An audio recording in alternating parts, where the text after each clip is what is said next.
Espero estén teniendo un excelente día. Vamos a hacer un pequeño repaso sobre generalidades de protozoarios y helmintos en el contexto de la asignatura de Infecciosas 2 de la Universidad del Valle.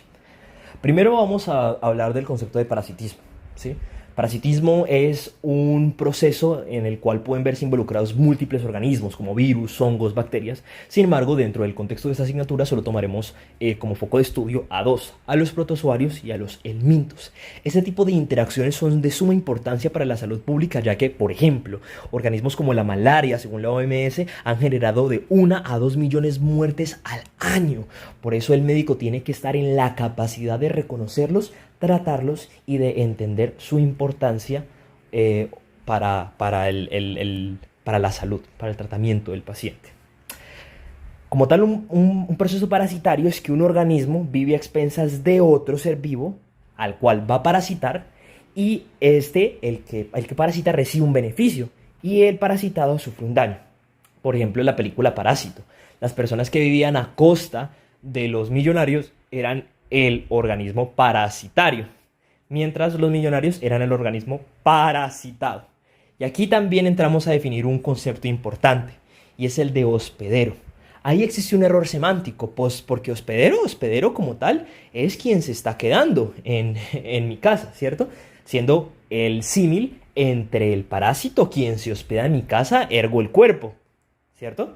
Entonces, él sería el hospedadero. Sin embargo, hospedero es referido para hablar de la persona quien es habitada por el parásito.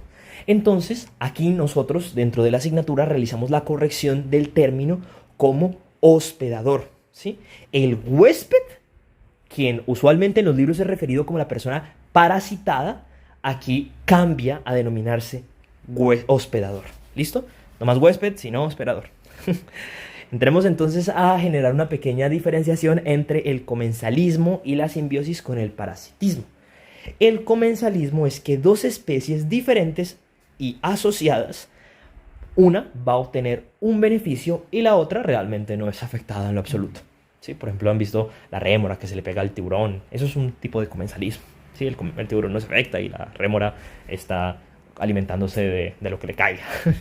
Pero también pues tenemos el ejemplo del Pemodex folliculurum,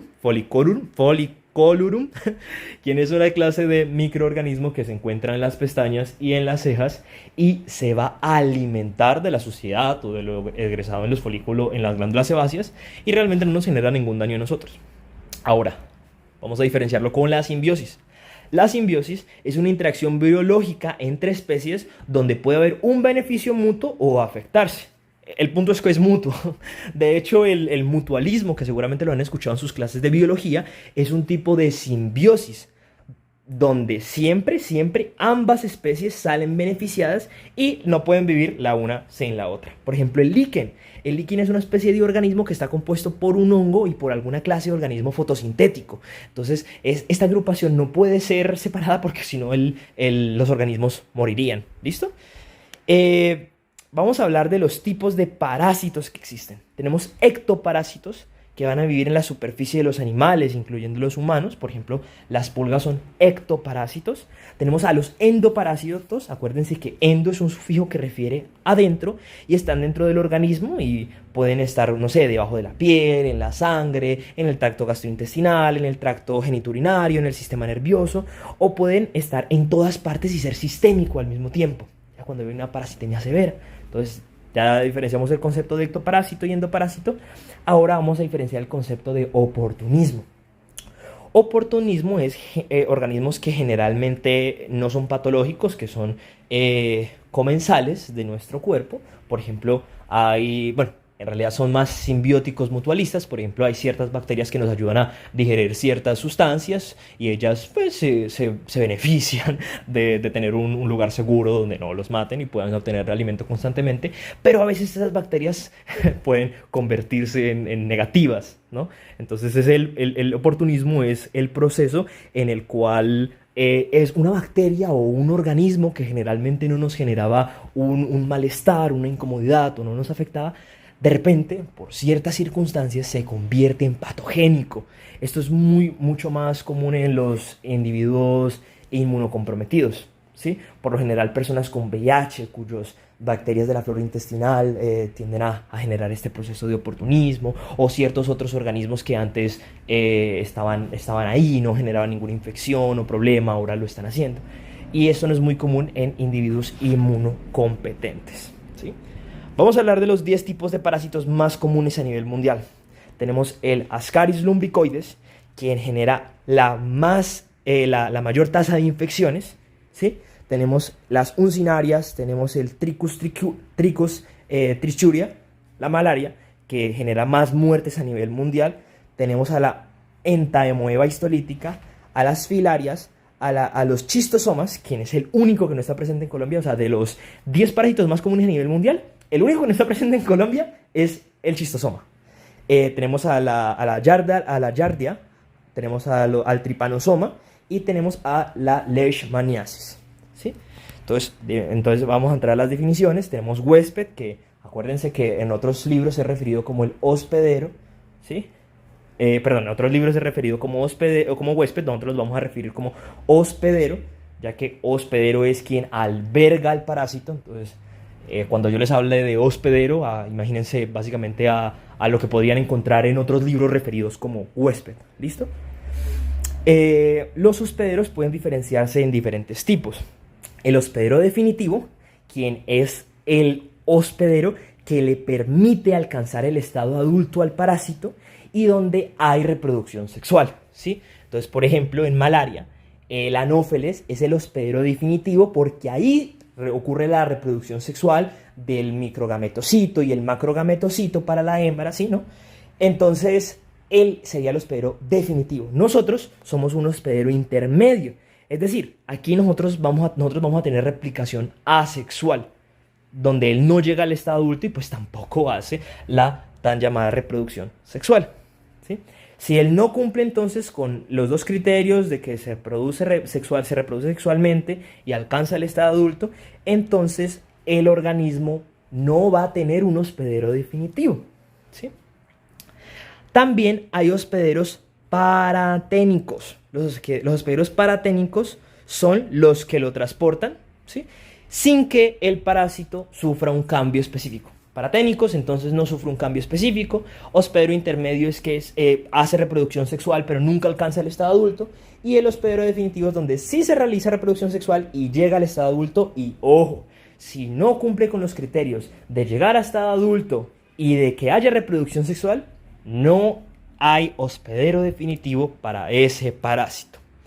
Hablemos entonces de los reservorios, ¿sí? Los reservorios es un animal que tiene el parásito, no sufre la enfermedad y no tiene ninguna manifestación clínica, pero puede llegar a infectar a los humanos. Entonces, por ejemplo, existe, por ejemplo, no sé, varias especies de microorganismos que se puedan poner aquí de ejemplo. No se me viene ninguno a la cabeza, pero piensen que es básicamente una especie de hospedero sin recibir enfermedad alguna. Un vector es un invertebrado que transmite el parásito, ¿sí?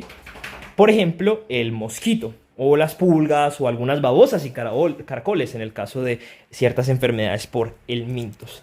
Las zoonosis son enfermedades adquiridas por el humano cuando interfieren en el ciclo de vida del parásito. Entonces, por ejemplo, el parásito regularmente se replica, no sé, digamos que en el pangolín, en el caso de hablar del virus del COVID, ¿no? Entonces yo interfiero en ese ciclo replicativo, me como el pangolín y automáticamente pues hay un proceso del traspaso de ese parásito hacia mí porque yo interferí en el ciclo replicativo de este.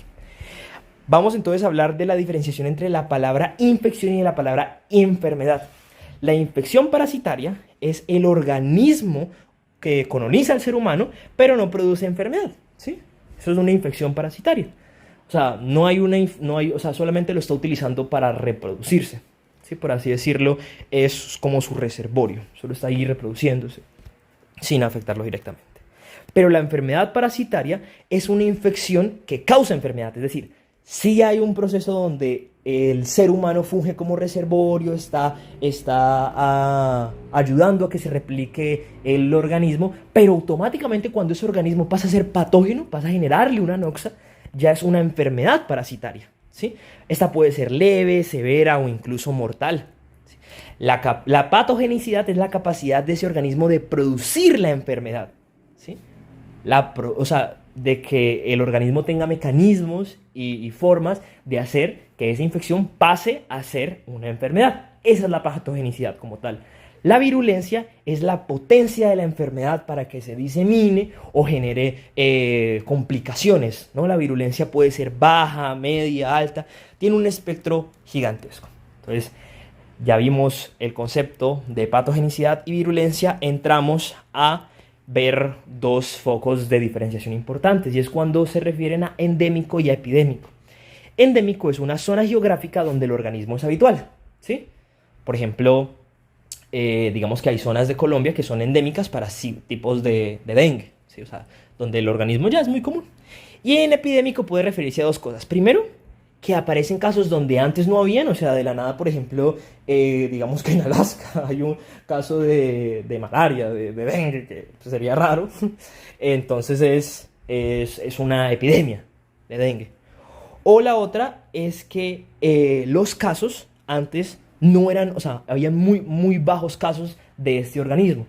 Entonces, digamos que habían casos controlados o casos muy poco frecuentes de malaria y de la nada se disparan. Eso también es una epidemia, ¿sí? Entonces, donde aparecen casos donde nunca antes habían reportes, y luego la otra posibilidad de epidemia es que de la nada esos casos se realcen, o sea, haya más a los que estamos acostumbrados o frecuentados a reportar. La incidencia es la frecuencia de que un hecho se presente. En este caso es la cantidad de reportes de infectados nuevos que existen con el paso del tiempo. Esa es la incidencia de una enfermedad. Y la prevalencia es que el número de casos en un momento es el número de casos en un momento dado. Es decir, la prevalencia de la enfermedad es cuántos casos de infectados ya existen en ese momento. Entonces, incidencia son nuevos casos en el paso del tiempo y prevalencia son los casos que ya tenemos en ese espacio determinado de tiempo. Entonces, vamos a ver a los principales parásitos que infectan a los humanos. Tenemos a los protozoarios, cuyas características es que son unicelulares, pueden ser mono o polinucleares y no siempre tienen una estructura delimitada, ¿sí? O tienen un núcleo delimitado. Por ejemplo, el caso de las amebas, ¿sí? Donde es difícil observarlas. Y tienen un ciclo de vida variable, pueden ser extracelulares o pueden ser mixtos. Otra vez, qué pena el error de ortografía aquí. Pueden ser mixtos.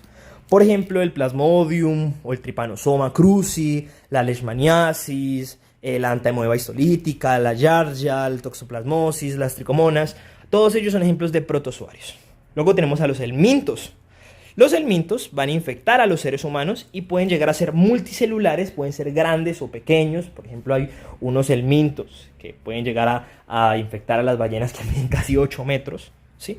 Y dentro de esos helmintos tenemos dos diferenciaciones. Tenemos a los hemátodos, nemátodos, que tienen forma cilíndrica y son redonditos, son gorditos. Y luego tenemos a los platelmintos, que como su nombre lo indica son planos. Y tienen un tubo digestivo incompleto y ausente. Esa es su característica de los platelmintos. Además de ser plano, pueden tener un tubo digestivo incompleto y ausente. Dentro de los platelmintos tenemos dos divisiones. Tenemos a los céstodos y tenemos a los tremátodos. Los céstodos son segmentados y los tremátodos no segmentados. Por último tenemos a los insectos, ¿sí? Que ellos son también pues, propios de enfermedades parasitarias y son estudiados por una rama de la biología que se llama la entomología, ¿sí? Ellos en general suelen ser más que todo vectores, pero pueden llegar a producir enfermedades, ¿ok? Y esta sería toda el estudio de las generalidades de protozoarios y helmintos programado para hoy.